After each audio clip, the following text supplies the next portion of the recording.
Once upon a time, in a kingdom of golden towers and marble streets, there lived a princess named Eveline. She was admired far and wide for her radiant beauty. Her hair shimmered like golden silk, her eyes sparkled like sapphires, and her gowns glistened with jewels sewn by the finest tailors in the land. But though Eveline's face was lovely, her heart was not. For Eveline was proud, and she thought of little else but herself. She loved jewels more than laughter, gowns more than kindness, and compliments more than truth. The people of the kingdom respected her crown, but few admired her spirit. Every morning, Eveline stood before her enchanted golden mirror. Her voice was soft, but full of expectation as she whispered, "Mirror, mirror, tell me true, who is greater than me in all I do?" The mirror always shimmered and answered the same. "You, Princess Eveline, are the greatest of all." And Eveline would smile with satisfaction. One winter morning, Eveline asked as usual, but the mirror's glass rippled strangely. Instead of its usual flattery, a low voice whispered, "You are fair, Princess Eveline. It's true. But beyond the palace walls lies a beauty greater than you, a hidden garden, blooming with kindness and joy." Eveline's smile froze. "A garden greater than her?" She laughed bitterly. "Impossible. No flower, no tree, no soil could rival me." But the words clung to her thoughts like thorns. That night she tossed and turned, furious at the thought that something could shine brighter than her. The next morning, Eveline summoned her servants.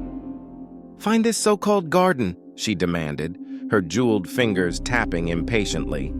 "Burn it, cut it, bury it, I care not how. Nothing must outshine me." The servants searched for days. They combed the meadows, the valleys, the streams, and the mountains. But there was no garden. Each time they returned empty-handed, Eveline's temper grew darker. At last, unable to wait, she disguised herself in a cloak and rode into the forest alone. "If they cannot find it, I shall." The forest was deep and wild. Eveline rode past twisted oaks and silver birches, her anger as sharp as the thorns scraping her cloak. Hours passed. Just as the sun dipped low, she spotted a crumbling stone wall, half buried in ivy. At its center stood a gate covered with vines. The air shimmered faintly around it. Eveline reached out, and the vines slipped away at her touch, revealing the gate in its true form. It opened with a soft sigh. Eveline stepped inside and gasped. Before her stretched a paradise. Flowers of every color glowed as though lit from within, scarlets brighter than rubies, blues deeper than the sea, golds warmer than sunlight. Butterflies danced in the air. A silver brook wound through emerald grass, sparkling as it sang. At the center stood a great tree, its branches heavy with golden fruit. But what truly struck Eveline were the children. Dozens of them laughed and played beneath the tree.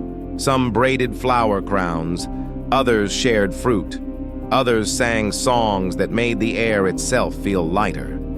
Eveline's heart tensed. The joy on their faces made her jewels feel dull, her gowns heavy. "Why do you share your treasures so freely?" she asked, her voice sharp. A small girl with dirt-streaked cheeks looked up and replied simply, "Because joy is greater when it's given away." Eveline reached greedily for the golden fruit. But the moment her fingers closed around it, the fruit turned to cold stone. She dropped it in shock. A gentle voice, as if carried by the wind, spoke, "Only a heart of kindness may taste my fruit." Greed turned sweetness bitter. Eveline's face burned with shame. She turned and fled from the garden, though its laughter and light followed her all the way back to the palace. Days passed, but Eveline could not forget the garden. She stood again before her mirror. "Mirror, mirror, tell me true, who is greater than me in all I do?" The mirror shimmered and answered, "Greatness is not in beauty or riches, but in kindness, courage, and love." "The garden still waits for you," Eveline stamped her foot. "Lies, all lies!" Yet when she looked at her jewels, they seemed lifeless. When she wore her gowns, they felt heavy. And when her people bowed to her, she saw no warmth in their eyes. Her reflection in the mirror, once her pride, now seemed empty. That night, Eveline could not sleep. She wandered the palace halls and heard, for the first time, the voices of the poor gathered outside the gates, hungry, cold, and forgotten. Her heart tightened. Slowly, she gathered her treasures, pearls, gowns, and jewels. She filled baskets until her arms ached. At dawn, she carried them through the streets. The people watched in silence as their selfish princess gave away her treasures. Eveline's hands trembled, her pride wavered. But when she saw a child's eyes light up at a gift of bread, something inside her softened. Day after day, she gave more. Day after day, her heart grew lighter. Weeks later, Eveline returned to the forest. She found the ivy-covered gate once more. It opened without resistance. Inside, the garden shimmered brighter than ever. Eveline approached the golden tree with slow steps. She reached for the fruit, uncertain. This time, it remained warm and glowing in her palm. She took a cautious bite.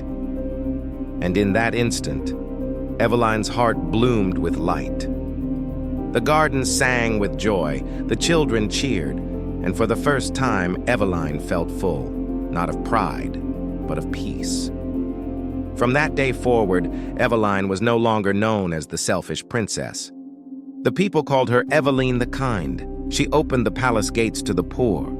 She built schools and hospitals.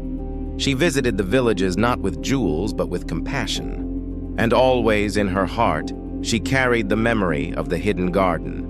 The mirror, once her companion in vanity, now gave her only one truth. You are fair, Princess Eveline, not because of your face, but because of your heart. And so Eveline ruled not with pride, but with love. The hidden garden, once closed, remained open to all who lived with kindness.